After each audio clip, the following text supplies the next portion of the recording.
morning, good afternoon, good evening to each and everyone, especially those at the other side of the world.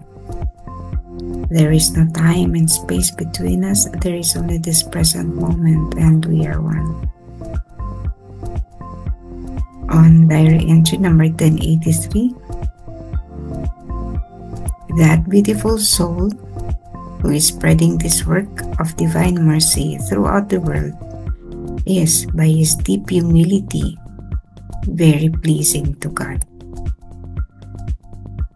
Ang magandang kaluluwa na nagpapalaganap ng gawain ito ng banal na awa sa buong daigdig sa pamamagitan ng kanyang matinding pagpapakumbaba ay lubhang nakalulubod sa Diyos. Alright. May 3 punto dito sa diary entry na ito. Sabi niya, magandang kaluluwa. So, magandang kaluluwa, ibig sabihin, gumagawa ito ng mabuti. No? At sa paggawa niya ng mabuti, pinapalaganap niya ang banal na awa. Paano tayo nagiging mabuti sa pagpapalaganap ng banal na awa? The mercy of God is what the world needs. Naaawa tayo sa ating kapwa. Hindi lamang natin sinasabing, ay nakakaawa naman ito. No, but we do works of mercy. We put it into action. Hindi lamang tayo nagsasalita ng awa. Diba sabi ni Faustina, three things to remember para gumawa ng awa. Una ay ang gawa, pangalawa ay ang salita, pangatlo ay ang panalangin. But pinakamahirap syempre doon yung gawa ng awa. Kasi when you see a person in need, you let go of something that you have. Halimbawa, nakakita ka ng nagugutom, hindi ka lang magsasabi, ay nakakaawa ito, so gagawin mo, bibigyan mo siya ng pagkain. You let go of something you have, and this is a symbol of Ash Wednesday. Almsgiving o kawang gawa. So when we spread the devotion to the divine mercy, we not only say, the Lord is merciful, but we ourselves become merciful, should be merciful. Pangalawa, matinding pagpapakumbaba. When we spread the devotion to the divine mercy, kailangan natin magpakumbaba.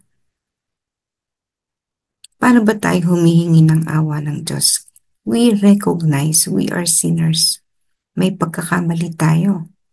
Kapag ikaw ay mayabang, hindi mo inaamin ang iyong kasalanan. Pero pag ikaw ay nagpapakumbaba sa harap ng ating Panginoon, inaamin mo na ikaw ay may kasalanan, ikaw ay marupok, ikaw ay nagkamali, at ang kailangan mo ay ang awa ng Diyos. Bakit ba kailangan pang mangumpisal sa harap ng Diyos? Bakit kailangan aminin ang ating kasalanan? Bakit ba hindi na lang, hayaan na lang, no? Kapag tayo nagkamali nagkasala sa ating kapwa, hindi tayo natutuwa kapag nagkamali ka na nga tapos ikaw pa yung mayabang, di ba? Ang isang mapagpakumbaba, mabilis humingi ng tawad. Alam mo nagkamali ka, di sorry. Yun yung una nating dapat isipin. And when we say or when we apologize, kinikilala natin ang ating pagkakamali. The proud one will never do that. Yung nagkamali na nga, siya pa yung mapagmalaki. So when we go before the Lord, asking for His mercy, bakit kailangan ng awa ng Diyos? Ito isang grasya. Kapag ibinigay sa atin ng Diyos ang kanyang awa, nagiging malinis tayo, nagiging karapat-dapat tayo sa lahat ng biyayang ating tinatanggap mula sa Kanya. Kinikilala natin ang sarili natin, napakaliit natin. Tayo'y nilalang ng Diyos. Creatures, nilikha. Sa tayo nilikha niya, He is more powerful than us. So, kinikilala natin ang kanyang kapangyarihan. Kinikilala natin, we recognize that without God, we are nothing. Nakatulad ni Faustina, ang sinasabi niya, sa lahat ng grasyang tinanggap niya, wala iyon kung hindi kikilalanin ng Diyos.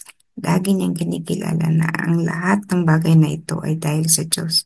Everything is grace. When we say everything is grace, lahat ito ay galing sa Diyos. Grasya mula sa Diyos. Hindi natin pwedeng ipagmalaki na pinaghirapan ko to. Dahil kung hindi naman sa awa ng Diyos, hindi rin natin yan makakamtan. Whatever success we have right now, however successful we are right now, kung wala ang awa ng Diyos, hindi natin yan makakamtan. So we have to recognize that tayo ay nilalang ng ating Panginoon at ang lahat ng bagay ay nagsisimula sa Kanya.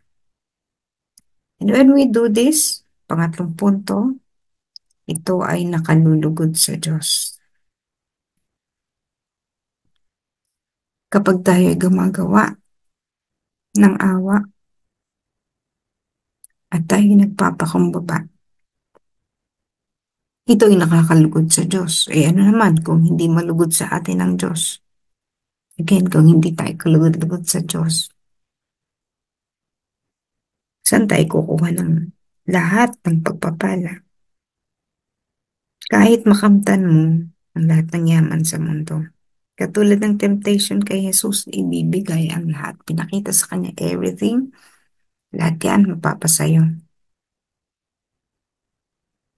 Pero ang kondisyon, kilalanin mo ang demonyo. No? Pero nang sabi niya, di naman yan ang mahalaga, di ba? Layuan mo ko. Hindi yan ang mahalaga. Kahit pa makamtan natin ang lahat ng yaman sa mundo, at the end of our life, at the end of this journey, mamamatay tayo. Walang hindi mamamatay. Lahat mamamatay. So pagka namatay ka, madadala mo ba yan sa harap ng ating Panginoon? Hindi. Sasabihin ng Panginoon, iwan mo yan. Hindi natin kayang iwan. We cannot detach from all these things material. And that is the start of the fall of man. Kasi masyado na siyang nahirati, no? Natuwa na siya. Nagkaroon na siya ng attachment sa mga bagay dito sa lupa na hindi na niya kayang bumitaw. Tapos ang kontrata. Dahil hindi siya makabitaw, hindi rin siya makakapasok sa karya ng langit. Kailangan niya yung iwan sa pintuan ng langit. May pinto ang langit, iiwanan mo yan lahat. Kasi hindi naman yan magagamit sa kabila. Dahil ang mga bagay na yan ay para lamang sa mundo. And if you cannot detach from all these things, hindi ka makakapasok. Pag hindi ka nakapasok, mananatili kang naka-attach sa mundo. Walang mangyayari. Tapos na nga eh. So lahat ng bagay na ito, pag kinilala natin ang awa ng Diyos, nagpakumbaba tayo, makakalugod niyan sa Diyos. Makakapasok tayo sa kanyang kaharian. Kapag ang isang tao, all his life, ibinuhos lamang niya sa kung ano ang mga bagay dito sa lupa. At the end, yun nga, no? Hindi yan nakakalugod sa Diyos. Ibinibigay ang mga bagay na ito para sa ating kabutihan habang tayo naglalakbay sa mundo. Pero, hindi ito nangangahulugan na ito na yung sasambahin mo. Ngayon ay Ash Wednesday. At ang Ash Wednesday, alam natin yan. Ito ang simula, ito ang hudyat ng pagsisimula ng Kwaresma o panahon ng Lent. Kwaresma, kaya Kwaresma 40 days, 40. No, pero actually hindi yan 40 days. Kasi pag isinama mo ang linggo at saka sinama yung Holy Week, more than 40 days yan. Kasi ang 40 days ang binibilang mo ay yung weekdays, Sabado, at saka yung mula Miyerkules. Kaya magiging 40. So sa pagsisimula ng panahon ng Kwaresma, sinisimulan ito sa pamamagitan ng Ash Wednesday o Miyerkules ng Abo.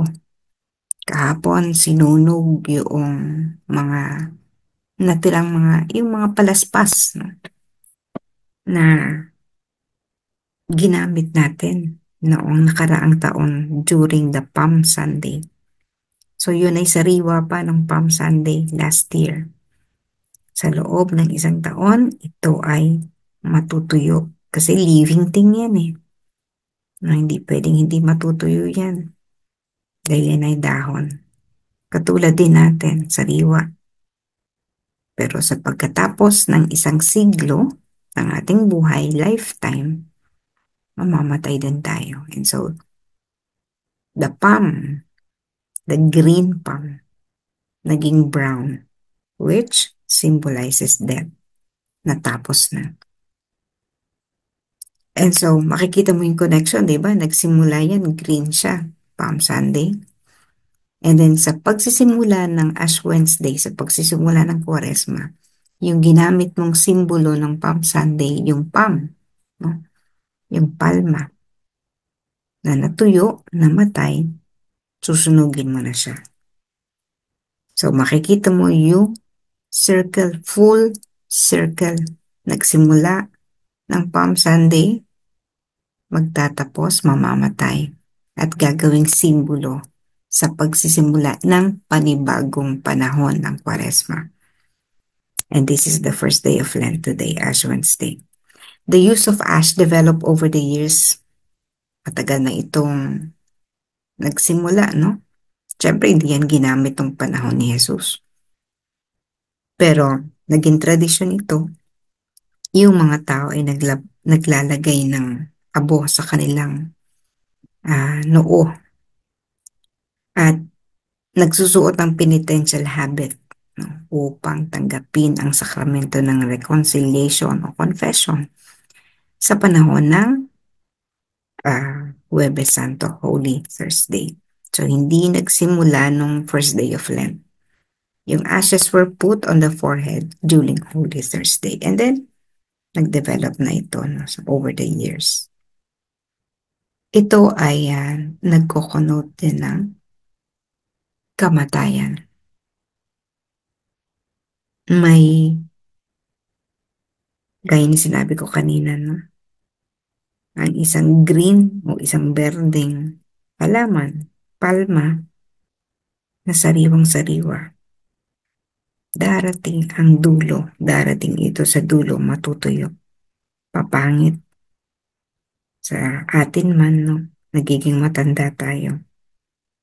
At kapag tumatanda tayo, wala naman tayong ibang patutunguhan kundi kamatayan. Kung namatay ka ng bata pa, di, yun na yung destiny mo, no? But, as we grow older, habang pumuputi ang buhok, kumukulubot ang ating mga balat, this must remind everyone that we are nearing death. Malapit na ang ating kamatayan. Hindi maaaring hindi tayo tutuloy doon sapagkat ang buhay natin ay may katapusan. At katulad ng palma, may katapusan yan. It symbolizes death. Sino ang namatay? Sino ang mamamatay? Sa pag-alala natin ito sa panahon ng Kwaresma, sa dulo nito ang climax ay ang kamatayan ng ating Panginoon. That is the end of the Lenten season. Tapos papasok na tayo doon sa pagpapakasakit niya. Doon siya mamamatay. At pagkatapos noon, Good Friday, Saturday, wala pa rin ang Diyos. Sunday, mabubuhay siyang muli. So umiikot, di ho ba? Makikita mo yung ating liturgical calendar, sirkulo din, bilog, umiikot din. And so, kapag may kamatayan, may mabubuhay na muli. Katulad din sa credo, no? Sa sumasampalataya. Sinasabi natin na mayroong pagkabuhay na muli. So this is a cycle. Papanganak, mamamatay, ipapanganak muli. Mamamatay, mabubuhay. Mamamatay, mabubuhay. Ganon din ang halaman. Ang buto ay malalaglag sa lupa. Ibig sabihin, namatay siya, di ba? Pag nalaglag siya, na-detach siya sa kanyang puno, namatay ang buto. Pero mapapansin mo magkakaroon at uusbong ang panibagong buhay. And that is when we are born again. Sa lupa, paano tayo nabubuhay na muli? During Ash Wednesday, we ask for God's mercy. That is very important. Balikan natin yung sinabi, no? Ash Wednesday, ang abo ay simbolo na ang tao ay kailangan ng tao ang awa ng Diyos. We need God's mercy. Ipinapaalala ito sa atin ngayong araw na ito. Saan tayo nagsimula? Sa alabok. Saan tayo mapupunta? Sa alabok. Ipapaalala yan sa atin kapag iyan ay pinahiran tayo ng krus ng abo sa ating noong. Ipapaalala sa atin yan. Magpanibagong buhay ka. When we are converted, kapag tayo ay nagpanibagong buhay, tinalikdan natin ang kasalanan natin, then with all humility, we ask for God's mercy. And we change, we convert ourselves. Kaya ang panahon ng Kwaresma ay panahon ng pagpapanibagong buhay. A time for conversion. A time to be born again. Para mabuhay na mag-uli. Namatay, nabuhay. Namamatay tayo, namamatay, pinapatay natin ang old self, ang lumang sarili natin upang harapin ang bagong sarili. Tatalikdan mo yung mga kasalanan mo at gagawa ka ng mga bagay na magpapalaganap sa banal na awa. Sapagkat ikaw ay living testimony na ng awa ng Diyos. You have been converted. God has now lived in you, sabi ni San Pablo, no? Nabuhay na, ang nabubuhay na sa atin ay ang ating Panginoong Jesus. At dahil dito tayo ay bagong tao na. And every time we ask for God's mercy, we receive His forgiveness, we become a new person. Magkakamali tayo, okay, hindi may iwasan. At ang mahalaga, humihingi tayo ng awa sa Diyos with all humility. So today is Ash Wednesday as we remember this day. Sa pagsimba natin, today is Holy Day of Obligation. Sa pagsimba at pagkukuro sa atin ng abo sa ating noong, may we all be reminded of the love and mercy of God. That as human beings, kailangan natin ang awa ng Diyos. At nang may buong pagpapakumbaba, aminin natin ang ating mga kasalanan at ipangako sa Panginoon na pipilitin natin na mabuhay ng kalugod-lugod sa Kanya.